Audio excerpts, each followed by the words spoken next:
Revolutions Per Minute is a weekly radio show from the New York City chapter of the Democratic Socialists of America, recorded live at WBAI 99.5 in Brooklyn every Tuesday at 5. RPM is about doing the work to build a democratic socialist future. Every week, hear the latest news, analysis, and organizing experience from the minds and hearts of activists fighting every day in NYC. Join the movement at socialists.nyc.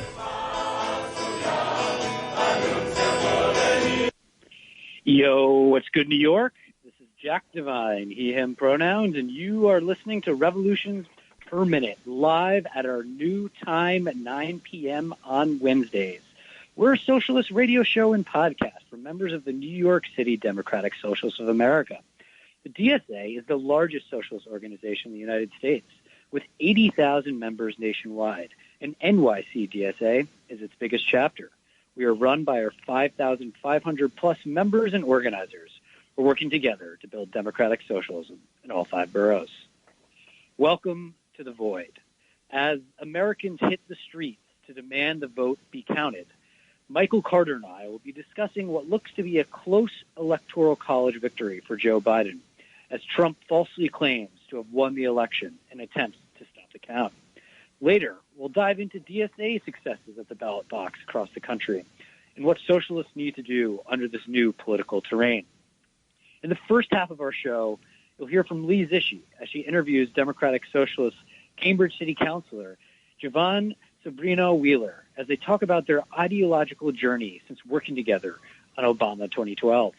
And later we'll hear from Claire about DSA's 100K recruitment drive. But first, the headlines with Simone Norman.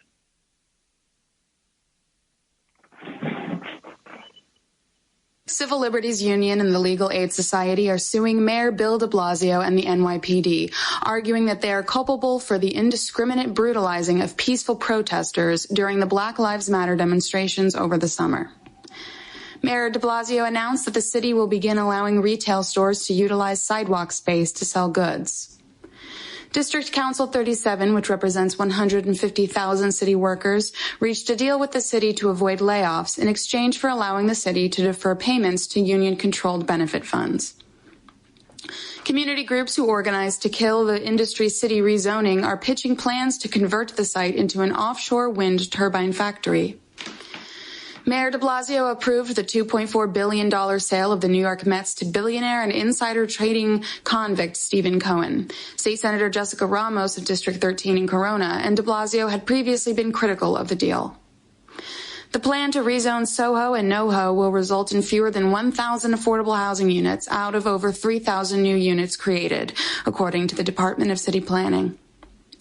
A class action lawsuit against a group of Brooklyn landlords alleges that they reported higher rents than they actually offered tenants, allowing them to raise future rents in violation of the state's rent stabilization laws. City and state lawmakers are drafting legislation to prevent self-storage facilities from auctioning off the belongings of New Yorkers who have fallen behind on payments during the pandemic. They're also asking Governor Cuomo to take measures to stop the practice. A judge ruled that the Brooklyn Democratic Party violated the law by banning meetings to elect new officers. After many parents were reported to the Administration for Child Services only because they never received the devices necessary for remote learning, the city is adjusting its response.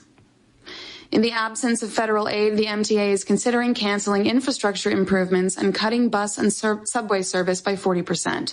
If carried out, these cuts could cost the city up to 450,000 jobs and $50 billion in lost earnings by 2022. Finally, despite pledges by city officials to cut spending by $1 billion, the NYPD is on pace to exceed its overtime budget by roughly $116 million this year. And in election news, obviously results of the presidential election are still in flux. Jack Devine will be going into that further on tonight's episode of Revolutions Per Minute, but it is definitely worth noting that Democratic Socialists of America endorsed candidates Alexandria Ocasio-Cortez, Julia Salazar, Marcela Mitaines, Jabari Brisport, Farah Safran Forrest, and Zoran Mamdani all won their general elections. Our headlines are brought to you by The Thorn, an incredible weekly newsletter by NYC DSA Electoral Working Group, covering local politics and radical activism. Subscribe at thethorn.nyc.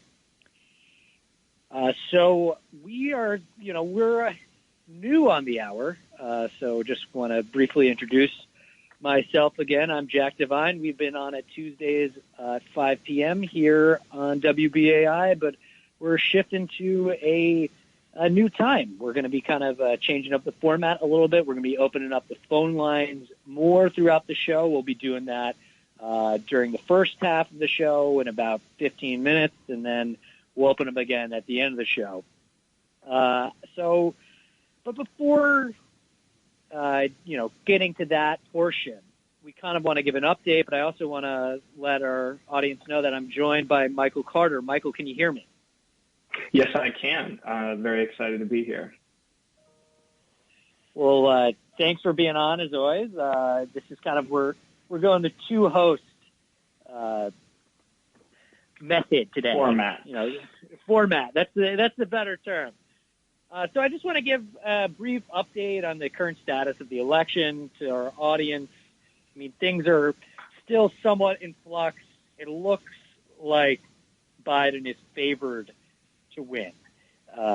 Yes. But it's not set in stone at this point. Wisconsin and Michigan have been called for Biden. Wisconsin was very, very close, something around less than 1%. Michigan shifted to over 2% throughout today. And Gary Peters, the Democratic senator from Michigan, has won his reelection. And then Arizona has been called by Fox and AP, but has not been called by some of the other outlets. Nevada is still up in the air. North Carolina, Pennsylvania, and Georgia. Trump needs to win basically all of those states, while Biden just needs to win either Pennsylvania, Georgia, or North Carolina, or Arizona and Nevada combined, and then he wins. So that's the kind of state of the race. Oh, Michael, go ahead. Oh, I was just saying that one of the really important things to keep in mind with this race is that even though it looks as though Joe Biden may be our next president, the polling error that everyone talked about from 2016 and claimed that they had sort of corrected for in 2020 was replicated. It was the percentages in many of these states were well off from the margin of error, well off from what we were told this would be. And even though Joe Biden is poised to win the sort of top election, you've got, sort of like a bloodbath down ballot, honestly. I mean, there's a Politico article that just came out that talks about the election results as a, quote, dumpster fire, and talking about how a bunch of the House Democrats are saying that they need to change the DCCC. There are people who are questioning Pelosi's leadership as a result of this. It really turned out to be sort of not the worst. It's like the second worst outcome for the left because it looks like we're going to have a Republican Senate and a centrist presidential administration. And we know what kind of half measures can get through that kind of situation. It's unfortunate, but it's sort of, at least for me, it's interesting because it's showing the kind of centrist ideology that has taken the entire Democratic Party is sort of being chipped away at a little bit. Some of their biggest centrist lawmakers are looking in trouble. Max Rose might not have won his race in Brooklyn and in Staten Island. Andrew Gennardis, who is a state Senate candidate here in New York, is currently still behind his Republican challenger. A lot of territory that Democrats thought would be theirs and that they would be on the offensive, they found themselves on the defensive. And while I would like to say that would lead to some kind of reckoning within the party, because this presidency is probably going to be Democratic, it seems unlikely, because as soon as that is confirmed, every consultant, every former legislator, every person who may be newly out of a job as a result of this election will be courting the Biden administration for a position in the White House.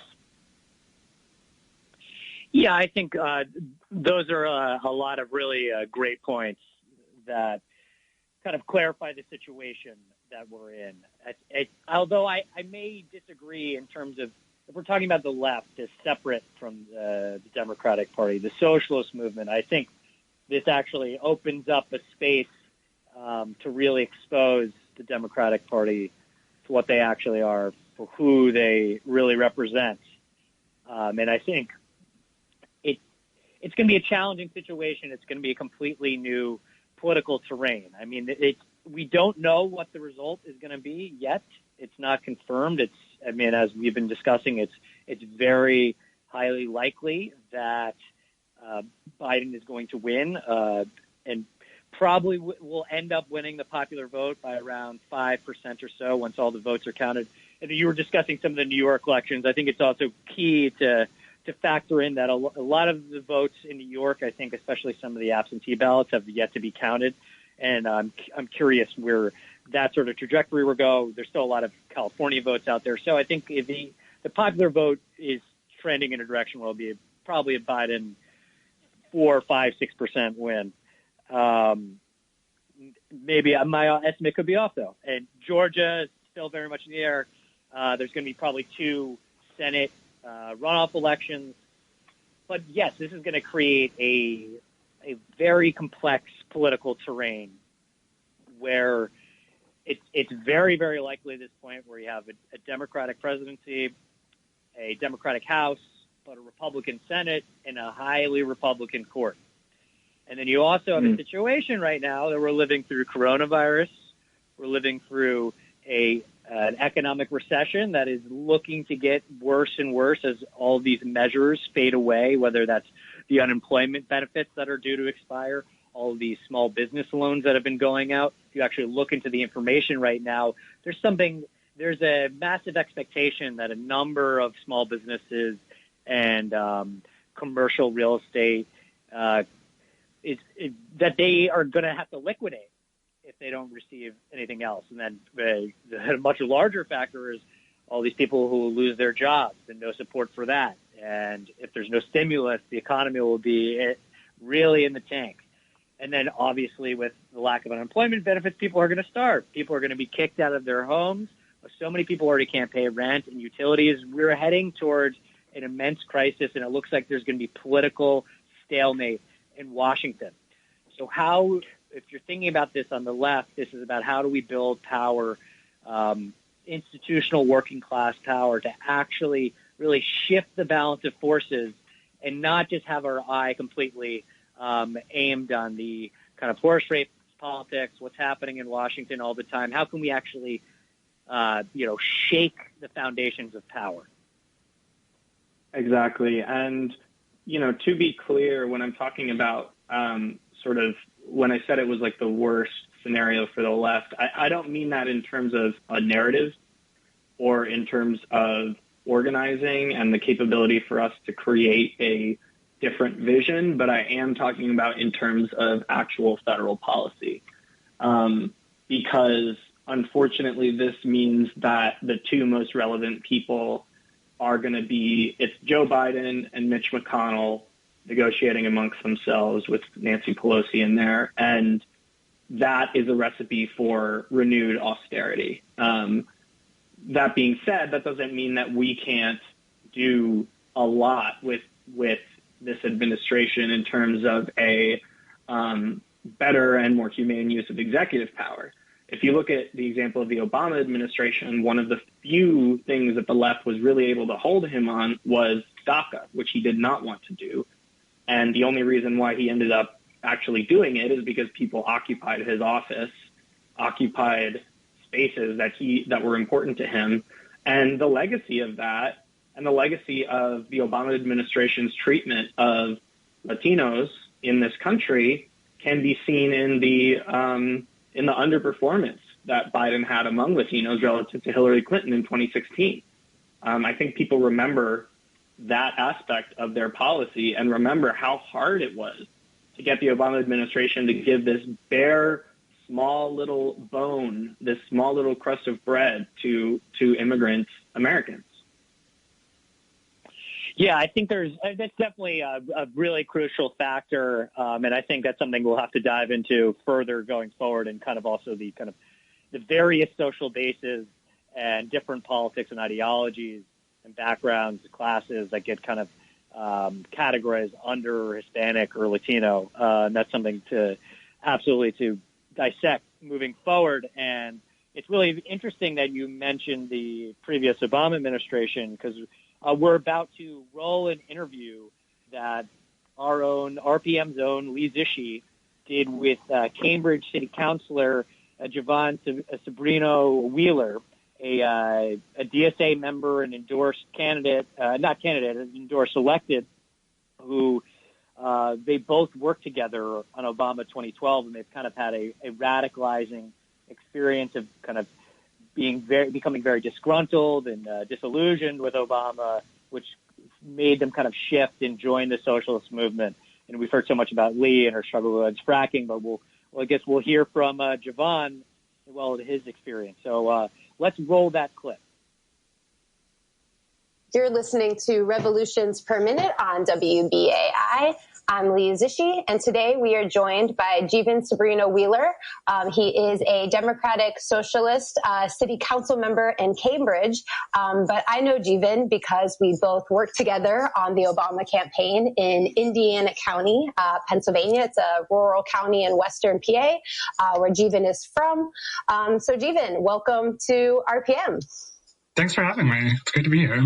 Yeah, it's good to be talking to comrades after a very intense election night. So what we generally like to do on RPM, the first thing is to have our guests introduce themselves, and maybe you can talk a little bit. We like to understand how people got into this work, into the organizing they're doing, as well as democratic socialism. So obviously, I know you were working for Obama in 2012. So was I. Maybe can you talk a little bit about, your organizing journey as well as, who you are? Yeah, absolutely. So I grew up mostly in western Pennsylvania, town of Indiana, and Indiana County. And I think I've always been interested in organizing as a way to reach people and sort of understand politics, where people are coming from.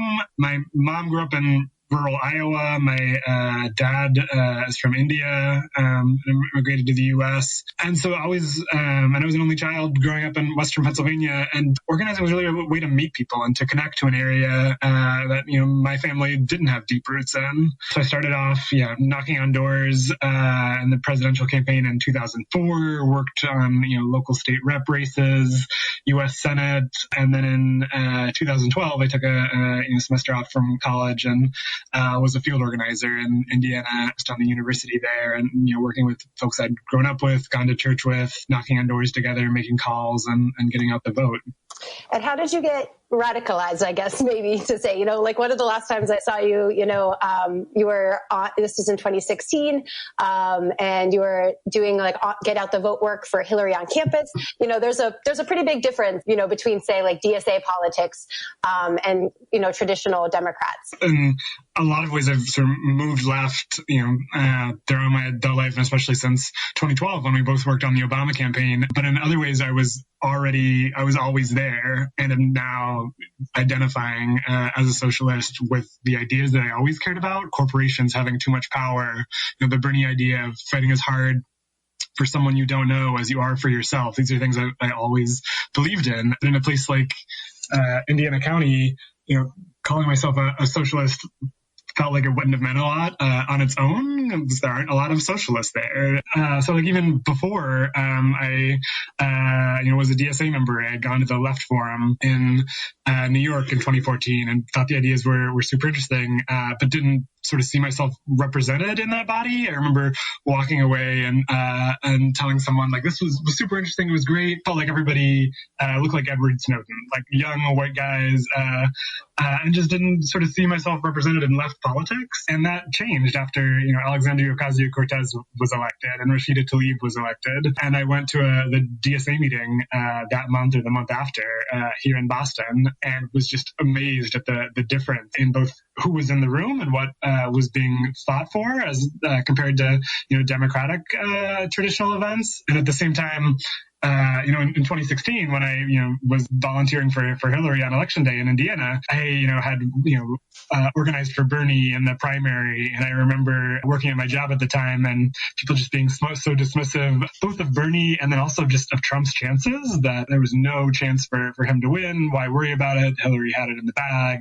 And I think 2016 was a real wake-up call for a lot of people, and sort of realigning politics, waking it up to the fact that the Democratic Party hasn't been fighting for sort of working class people, for democracy in the economy, and the ways that we need to if we're going to really make a change in the country. Yeah, that's something I'd like to kind of dig in a little bit deeper. And, was actually kind of some of the inspiration for me making this documentary that I put out recently on Indiana County. One of the things that kind of sparked that conversation was I was having a conversation with Zephyr Teachout. And I said something about, Obama being, the campaign being one of the first grassroots things that I have done. And her reply was, Obama wasn't really grassroots. There were grassroots structures where we built these teams, we did door knocking, we did some of these kind of grassroots mechanics. But it wasn't real grassroots organizing because people didn't really have power in those campaigns.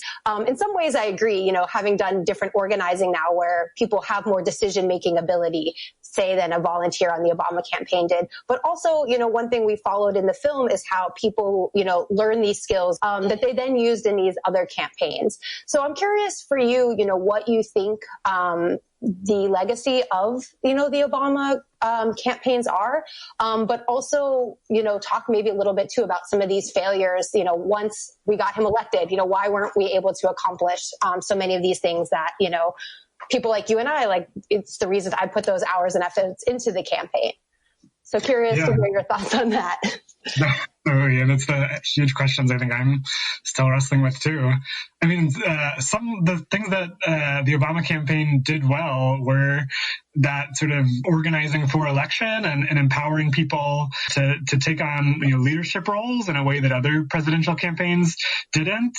Phone bank captains, canvas captains, people leading and stepping up in their communities and reaching out. But then it all went away after Election Day. Organizing for America didn't really continue with the same robustness. Some of the most impactful work I've done with Boston DSA has been the non-electoral work with our housing working group, building tenants unions, with the healthcare working group, pushing for Medicare for all. These are things that continue past an election and are independent of them. And it's that working class power. A tenants union doesn't go away after Election Day. There for whenever people need it. That is going to really make a difference in the material change in people's lives. And it's by building those kind of organizations, that people power, that'll also make the biggest difference for an election, rather than just showing up every 2 years or every 4 years and trying to motivate people again. Yeah, I mean, you brought up Organizing for America, and I remember them giving unicorn statues to climate deniers in Congress and in the Senate, while Obama is still supporting fracking. For me, that was one of the things that kind of, I think, led me to democratic socialism. And, when we've seen fracking, become such a flashpoint issue. And I think it's one of those things where I feel like Democrats have really failed, right? We recognize, they recognize climate change, but when it's actually building that working class power on the ground, I don't think they've given, say, fossil fuel workers a belief that, yes, we're actually going to really be here for you. This isn't just going to be one more dying industry. The big narrative about Pennsylvania was the fracking and Joe Biden's refusal to criticize it. And that's just not what's driving the Pennsylvania electorate. In the place I grew up in, Indiana County, where we both organized, one of the big job producers was coal for a long time, and nothing has really replaced that. Natural gas has taken off, provided some jobs. They're not as good of a jobs. They're not as heavily unionized as coal mining was, and they also just haven't sort of made that difference in the economy, but nothing really has. And so there's just this gap there where, Democrats now can't reach working people where they used to be able to. I was just looking at the election results from 2008, and Barack Obama lost Indiana County, but he got 46% of the vote, whereas right now Joe Biden has less than 20% of it, and even with the absentees and stuff, maybe 25-30%. There's just nothing that's being able to reach working people there because they haven't embraced a Green New Deal, something that would provide new jobs throughout the country in green energy and so really make a difference in the lives of working class people. One of the clips that we have in the film is Obama, in the 2008 election, talking about these counties in Western Pennsylvania that have gone through the Clinton administration, the Bush administration. And, where we're at in the point of the film, it's like, well, now they've gone through the Obama administration too. And, nothing has really changed. And so I think one of the other things I was really interested in exploring is just how much attention is focused on these, presidential elections. But at the same time, we see a lot of the same stagnation and a lot of a failure of progress under both Democrats and Republicans. Yet, there's all this money that gets poured into presidential elections, and it's just like eating up all of the media right now. And then you have these really important local elections, kind of say like what you're doing, as a city council person in Cambridge, where you're able to actually really affect change on the ground. Can you maybe talk a little bit about like the interplay of where we put our energy in local organizing versus, these national, choices where so many of Americans don't even get to choose somebody that they actually want? The amount of focus and energy that goes into presidential elections and some of the other races there is just disproportionate to where people can have the most impact, it feels like sometimes. The amount of effect that campaigns have in terms of how much money they spend, how many ads they put on TV doesn't end up moving the needle that much sometimes. Whereas, going out and knocking doors with even 5, 10, 20 people in a local election can make a huge amount of difference, can change a city council race. One of the most exciting things from last night, at least right now, when so much is up in the air that I'm excited about, are results in Portland, Maine, where the DSA and a couple other groups helped put a series of ballot measures that ran under the campaign of People First Portland, $15 minimum wage, rent control, expanding cannabis store licenses, and just about all of them won by pretty convincing margins. And that's in a small area, but it's equally true as we've seen in New York, where DSA has, won a whole host of state reps, state senate races. One of my friends in DSA here in Massachusetts just won a state rep race, Erica Oederhoven, going to be fighting for rent control, for making public transit free in the state house here. That's the kind of impact we can have if we really mobilize to where we can make a difference here with not even a huge amount of people or a huge amount of money. Yeah, and what do you think it's going to take to kind of build that working class power or democratic socialism in a place like Western Pennsylvania? Do you think it's possible? I do. I think it's appealing to people with a message that's going to impact their lives and give people hope for the future. When I'm thinking about how so far it looks like Trump did slightly better among working class white voters, but also among working class Black and Latinx voters than he did in 2016. And the place the Democrats gained was in the suburbs, with sort of a little better off voters, which just doesn't seem like a durable long-term coalition for me. And the idea of the whole message in this campaign was not being Trump, and that's not a resonating message for a lot of folks. If you're having to work multiple jobs, if your kids can't afford college, if you're wondering how you're going to pay for healthcare, not being Trump just doesn't cut it. And we need messages that are going to affect people's bottom lines, their daily lives, their healthcare costs, their retirement income, those kind of pieces. If we can make a convincing message on that, that's going to resonate as much with folks in Western Pennsylvania as it is in working class parts of Boston, San Francisco, Montana. it's working people in this country are the overwhelming majority. We've just got to be able to reach them with a compelling message. Yeah, and so we're still waiting to see what the final results in Pennsylvania are. Right now Trump is ahead, but there are a lot of mail-in votes. Joe Biden was in Pennsylvania more than Hillary was, but it's definitely not clear that the Democrats, have a message right now that's really resonating with working class Americans. Is there anything else you'd like to add today about Pennsylvania or what you're doing in Cambridge as a city council member? Yeah, the biggest thing is, regardless of what the outcome turns out to be, this wasn't some decisive repudiation of Trump, it seems like. And we've got a lot of work to do to reach people. I think that starts right now with how do people surviving in the pandemic. Massachusetts just ended its eviction moratorium a couple weeks ago, but in Cambridge, we were able to get a local eviction moratorium, so people aren't going to be able to be forced out of their homes if they can't pay rent. That kind of thing is going to make a big difference in people's lives in the coming weeks and the coming months, and that kind of people power to make that efforts possible is also how we're going to keep changing things in national politics in the future, I hope, too. So I think that's a very, inspiring message to leave people with, as there's all this uncertainty and turmoil on a federal level.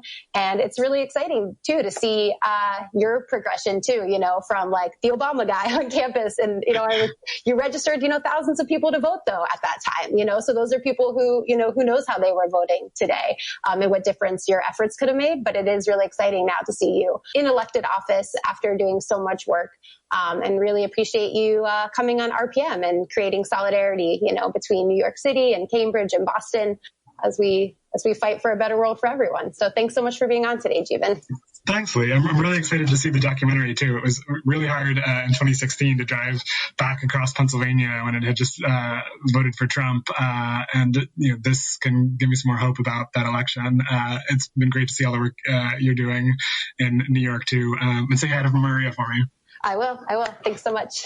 Great. Take care. Well, thank you, Lee, for that great interview. And I just want to remind our listeners that you are tuning in to Revolutions Per Minute on listener-sponsored WBAI in New York City, broadcasting at 99.5 FM and streaming on your favorite podcast app.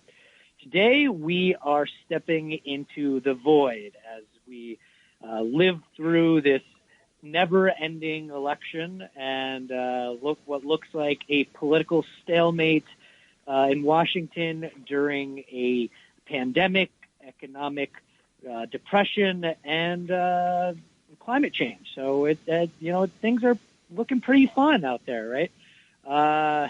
But there is some hope, as you just heard in that interview. There have been a lot of other developments out there. If you're somebody who's on the left, that's what you're hoping for. If you're hoping for working class power, if you're hoping for kind of seeing people in government who represent interest of working people, there has been some successes over the past 24 hours in that direction. And I just want to open up the phone lines for our listeners. Please call in at 212-209-2877. Again, that number is 212-209-2877. And so, Michael, to get what I was just talking about, and we have no official endorsements on Revolutions Per Minute, but DSA endorsed around 37 national races, or at least 37 that have been called, and it won 28 of those, as well as 8 of 9 major ballot initiatives, ranging from rent control, the living wage, taxing the rich, carbon emissions, supporting schools. So what's your assessment of those sort of wins as we wait for the callers to call in? I think it's incredibly important. The reason why I personally became a member of DSA was that disillusionment with kind of democratic politics as usual that that Lee definitely brought out from her friend and from that city council person. It seems to me that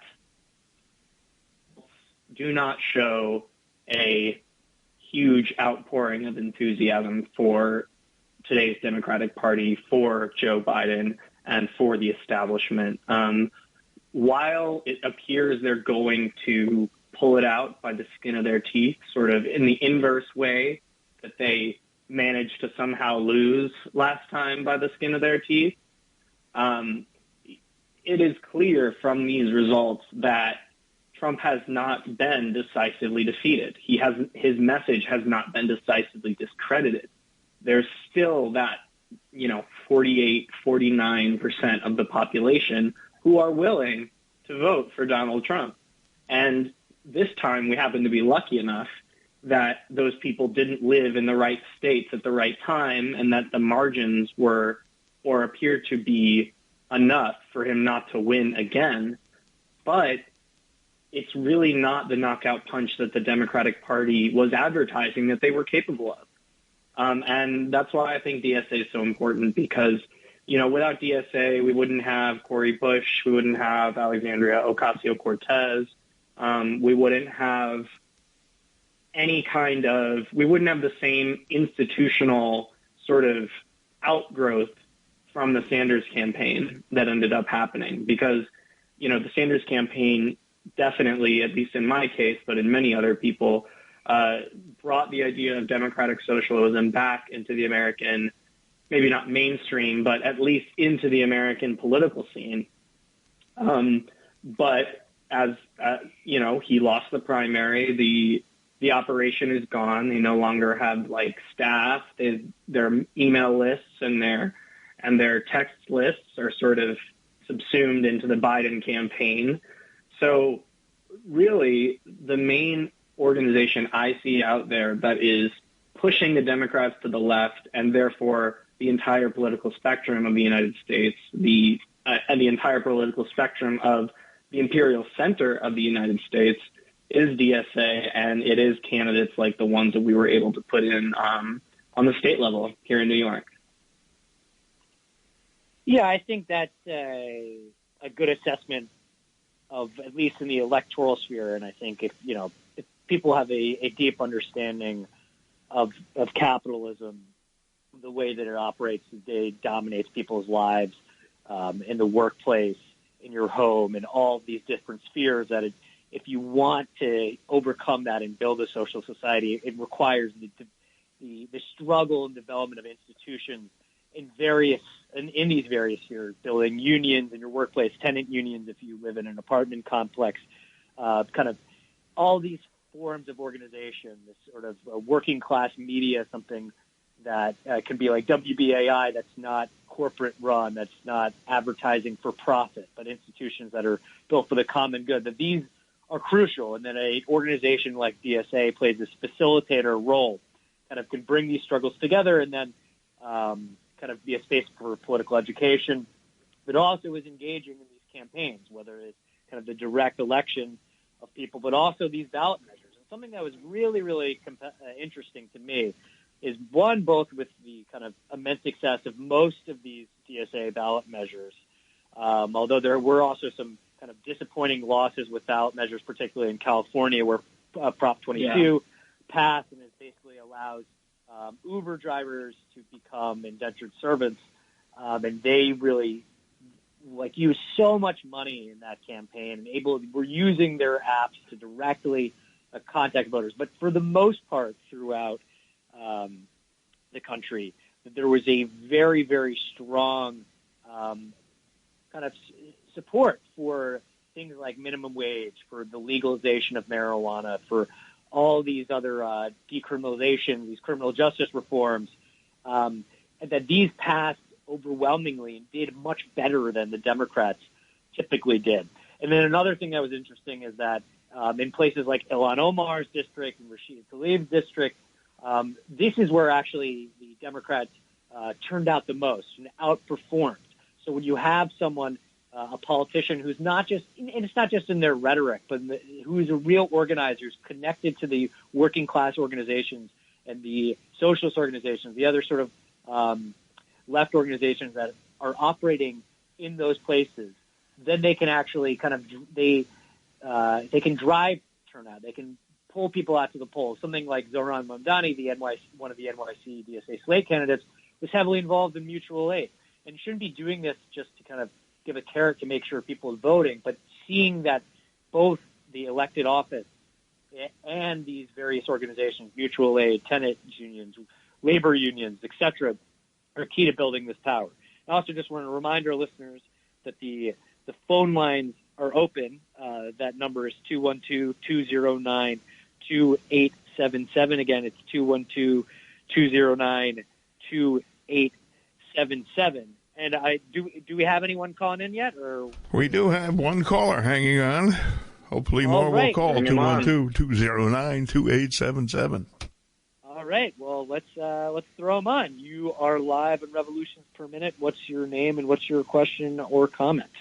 Oh, hi. It's Joan from Manhattan. I'm curious about something. How are you defining socialism? I mean, there's so many historical movements and definitions of it. I don't think you're advocating, maybe you are, advocating government control of the means of production and distribution, because I think that's what people think of when they hear the word socialism. And, of course, you're laboring under the disadvantage of the word having been used in such a negative way for so long. I mean, we're all suffering the long-term effects of the Cold War, when simply labeling someone a communist was enough to get them fired, just blacklisted for years.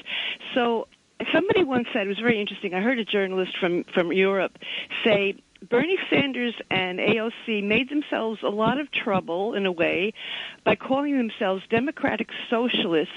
Why don't they call themselves Social Democrats? Because that's actually what they are. They're more similar to, let's say, the German Social Democrats. And I always thought of Bernie as kind of a New Deal Democrat, not really a socialist, and yet anyway, whatever you want to say about that. I threw a lot of things out there. I'm just curious to have your reactions to any of that. Well, I appreciate that question. And Michael, is it all right if I take this one? Maybe you add on to what I've got to say? Yeah, maybe I can add on a little at the end, but it sounds like you got something in the chamber. Yeah, I got a few things to say to that. I mean, that's a great question. Really, really appreciate that. And for one, the DSA as an organization is committed to the socialization of the means of production, and the kind of a society that is democratically run and managed. This is in all spheres, and not the kind of dissolving the separation between the political and the economic, and taking power, the concentrated power of capital, away and having the working class have economic power. And the reality is, no matter what you call yourself, even if you don't call yourself, even if you say you're not a social democrat, you could just say, oh, I'm a liberal, the right wing in America is going to call you a communist. They're saying that about Joe Biden. And they've said that about Obama. You can disavow it all you want. Even if you believe that the rich should pay a penny more in taxes than the poor, then they're going to call you a communist. And I think we need to be actually on the offensive, being backpedaling and giving in this ideological struggle, saying that, no, those people are on the right side of history, but we are not. I reject that. I think the left socialists need to embrace the history of revolution. We can recognize the limitations and the flaws of the past. We don't have to be delusional. We should be realistically diving into history and seeing that it's been struggle from below in building working class power that has improved the material conditions of people. And we don't have time for a long conversation about Soviet Union or China, and this isn't really the space for something like this. But the socialists, you're going to be attacked. If you believe in power for working class people, if you believe in economic democracy, you are going to be attacked by the right. So you have to stand firm and throw it right back at them, because they are the ones who are dispossessing and exploiting people and supporting regimes that dominate and murder people all across the globe. They are the ones locking people in cages. So let's be clear about what's happening here, and we can't be afraid. Michael, do you have anything to add to that? Yeah, I definitely agree. I guess one thing that I feel, the caller rightly pointed out that figures like Bernie Sanders, figures like Alexandria Ocasio-Cortez could be described as social democrats. And indeed, they could, if they wanted to, self-describe that way. You bring up the very good point that regardless, they're going to be called communists by the right. But there's another aspect in which I feel that it's actually important to reclaim these labels because of the kind of ease at which they're thrown around. It's sort of like when somebody calls you a name, one of the most powerful things that you can do is own that and say, that is true about myself, but the assumptions that you're bringing to this conversation are wrong for this reason, and this reason. And I actually think that it's important. And I think that that's why Bernie was strong on this in terms of, he was running as a New Deal Democrat. A lot of his policies were, and the New Deal, as my U.S. history teacher told me, was designed to save capitalism from socialism.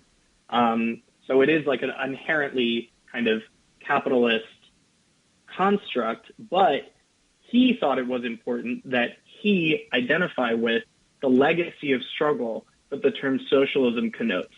Even though he would not have been able to institute, full socialism if he had been president, he still felt it was important to say, I am on this side of the fence. I'm not on the other side. And I think that that's really profound, because when people say, why don't the democratic socialist politicians call themselves Democrats or liberals or social democrats or something else without the baggage behind it, the reason why there's that baggage behind it is because the right wants us to disavow that history and say, okay, every single thing that's associated with the term socialism and communism throughout history is forbidden and shall not be emulated, shall not be looked at for lessons. And basically it was just a black hole in history from 1917 to the 90s in Russia. And if you even touch that, you're not taken seriously anymore. And Bernie's choice and the choice of other politicians like him to, specifically identify with socialism and as socialists has power on its own to cut against that, because as materialists, that's a great point, Michael. I don't want to cut you. Cut you off, but I want to make sure that we get to our last clip that really gets at this point of why it's important to reclaim socialism and think about building organization and working class power. And I think it's crucial to remember, you brought up the New Deal, that it was a compromise to save capitalism, but because the balance of forces had shifted, working class power had been built, and communist organizers played a crucial role in building that power, and socialist organizers as well. But I want to roll this last clip from Claire on the recruitment drive that DSA is doing, the questions that I have to her about it. So let's play that clip. We are here with Claire, the membership coordinator with DSA. And we have Claire here to just talk about a kind of project that DSA has embarked on over the past month or so about a recruitment drive to get over 100,000 members. So, Claire, why is joining a socialist organization so important for the struggles to come? Why the Democratic Socialists of America specifically, and how can our listeners get involved? Yeah, for sure. And thank you so much for having me on. This is very exciting. So why a socialist organization, and especially why right now, right? So we're recording this on election day. But we know that, regardless of who wins the election, that as socialists, we're going to have to continue our struggles for Medicare for all, for a Green New Deal, for the abolition of ICE, a housing guarantee, free college, medical debt cancellation. The list goes on and on and on and on, right? And regardless of who wins, we'll continue to live in a massively unequal world where a very small number of people continue to control the majority of resources while many of us continue to struggle to survive. I, along with a lot of other people, were brought into this movement because of Bernie Sanders, right? Because he articulated very clearly what a world free of worker exploitation, environmental degradation, rampant imperialist interventions, endless wars could look like. His campaign gave us hope for a better world and introduced socialism to the mainstream. And I think all that's really important and really powerful. The thing is that we're moving into this kind of post-Bernie moment, right? And I hope that, everyone who's listening took the time to vote, especially for our DSA Socialist slate. I think it's important to engage as much as possible with this deeply flawed political process at whatever stage you can. But we also know that we can't stop there. Real, radical, transformative change, the kind we need to survive the many different threats we're facing, right? Climate change, the coronavirus, crippling austerity, will require us to do more than just cast a ballot. We have to get organized. So here in New York City, the Democratic Socialists of America has been on the front lines pushing back against gentrifying rezoning in Sunset Park, kicking Amazon out of Queens. We got ICE out of courts. During the pandemic, our members have been standing in solidarity with workers on picket lines, with nurses and teachers forced to work during a pandemic with few or no real protections. And just this past June, we won 5 primaries to send an entire slate of socialists to Albany to work to bring real material improvements to the lives of New Yorkers. So these victories are really important, not just because we're beating back the forces of gentrification, democratic status quo, and corporate interests.